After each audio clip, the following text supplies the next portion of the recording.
ನಮಸ್ಕಾರ ವೀಕ್ಷಕರೇ, ನಾನು ಇವತ್ತು ನಿಮಗೆ ಅತಿ ದೊಡ್ಡ ವಶೀಕರಣ ತಂತ್ರವನ್ನು ತಂದಿದ್ದೇನೆ. ಈ ತಂತ್ರದ ಮೂಲಕ ನೀವು ಇಷ್ಟಪಟ್ಟ ಸ್ತ್ರೀ, ಪುರುಷ, ಪತಿ, ಪತ್ನಿ, ಗರ್ಲ್ಫ್ರೆಂಡ್ ಅಥವಾ ಬಾಯ್ಫ್ರೆಂಡ್ ಅನ್ನು ನೀವು ವಶೀಕರಣ ಮಾಡಿಕೊಳ್ಳಬಹುದು. ಇದು ತುಂಬಾ ಶಕ್ತಿಶಾಲಿ ಹಾಗೂ ಪವರ್ಫುಲ್ ವಶೀಕರಣ ತಂತ್ರ. ಒಂದು ಬಾರಿ ನೀವು ಈ ತಂತ್ರವನ್ನು ಮಾಡಿದರೆ ಸಾಕು, ನೀವು ಇಷ್ಟಪಟ್ಟವರು ನಿಮ್ಮ ಬಳಿ ಅವರೇ ಬರುತ್ತಾರೆ.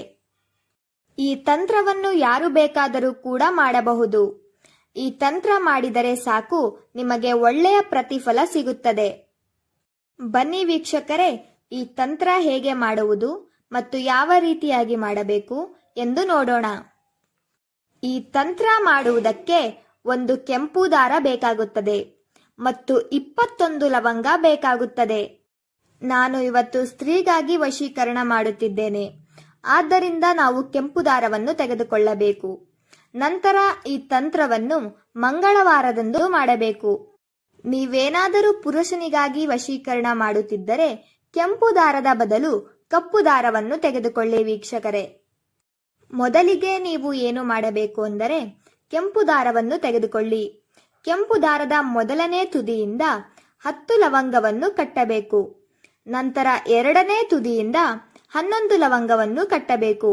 ನೀವು ಮೊದಲನೇ ತುದಿಯಿಂದ 10 ಲವಂಗವನ್ನು ಕಟ್ಟುವಾಗ ನೀವು ಯಾರನ್ನು ವಶೀಕರಣ ಮಾಡಿಕೊಳ್ಳಬೇಕು ಅಂತ ಇರ್ತೀರಾ ಅವರ ಹೆಸರನ್ನು ನೆನಪಿಸಿಕೊಳ್ಳಬೇಕು. ನಂತರ ಅವರನ್ನು ಮನಸ್ಸಿನಲ್ಲೇ ನೆನಪಿಸಿಕೊಳ್ಳಬೇಕು. ನಂತರ ಇನ್ನೊಂದು ಭಾಗದಿಂದ ನೀವು 11 ಲವಂಗವನ್ನು ಕಟ್ಟುವಾಗ ನಿಮ್ಮ ಹೆಸರನ್ನು ಹೇಳಬೇಕು. ನಾವು ವಿಡಿಯೋದಲ್ಲಿ ಹೇಗೆ ತೋರಿಸುತ್ತಿದ್ದೀವಿ ಅದೇ ರೀತಿಯಾಗಿ ನೀವು ರೆಡಿ ಮಾಡಿಕೊಳ್ಳಬೇಕು ವೀಕ್ಷಕರೇ. ನಂತರ ನೀವು ರೆಡಿ ಮಾಡಿಕೊಂಡಿರುವ ದಾರ ಮತ್ತು ಲವಂಗವನ್ನು ಕೈಯಲ್ಲಿ ಹಿಡಿದುಕೊಳ್ಳಬೇಕು. ಅದನ್ನು ನೀವು ಬಲದಗೈಯಲ್ಲಿ ಹಿಡಿದುಕೊಂಡು ಎಡದಗೈಯನ್ನು ಅದರ ಮೇಲೆ ಮುಚ್ಚಬೇಕು. ನಂತರ ಒಂದು ಮಂತ್ರವನ್ನು ಹೇಳಬೇಕು.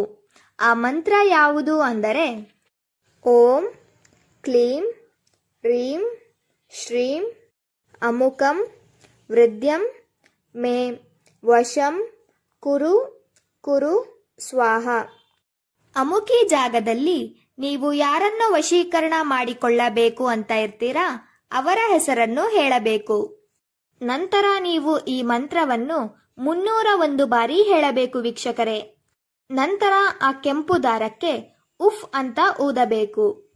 ನಂತರ ನೀವು ಆ ಕೆಂಪು ದಾರವನ್ನು ಏನು ಮಾಡಬೇಕು ಅಂದರೆ, ನಿಮ್ಮ ಮನೆಯ ಹತ್ತಿರ ಇರುವ ಅರಳಿ ಮರದ ಹತ್ತಿರ ಹಾಕಬೇಕು.